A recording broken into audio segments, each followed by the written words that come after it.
It's been 5 days since Hamas brazenly fired rockets at Jerusalem and other Israeli cities in a totally unprovoked attack. This past week, millions of Israelis were forced into bomb shelters as missiles rained down on our cities. Several Israelis have been killed, many more have been wounded. You know, and I know, no country would tolerate this. Israel will not tolerate this. Israel has responded forcefully to these attacks, and we will continue to respond forcefully until the security of our people is reinstated and restored. We've eliminated dozens of Hamas terrorists and taken out hundreds of terrorist sites, including missile launchers and buildings that Hamas used to plan and perpetrate these attacks. 2 nights ago, Israel also seriously degraded the terror infrastructure of Hamas. We knocked out part of the vast subterranean tunnel network that Hamas uses to attack Israel. I want to remind the world that in firing on our cities, Hamas is committing a double war crime. They're targeting our civilians and hiding behind Palestinian civilians, effectively using them as human shields.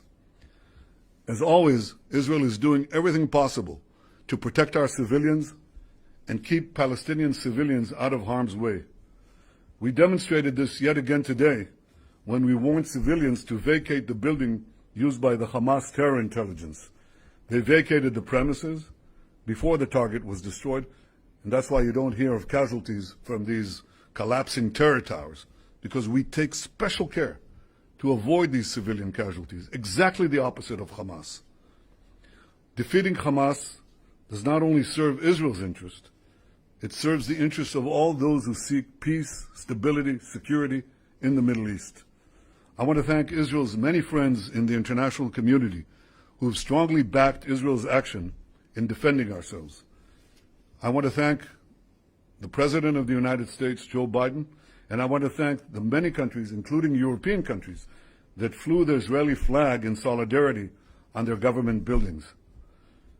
No one should have any equivocation about the choice that is so clear here. And I want to thank President Biden for his clear and unequivocal support. You cannot equate a democracy that values life with a terror organization that glorifies death. I am fully confident that Israel will be able to deal with these threats from without and these threats from within. I'm confident in our army, I'm confident in our police, and above all, I'm confident in the resolve and determination of the people of Israel. Just as we've always done, we will weather this storm and emerge stronger than ever. Thank you.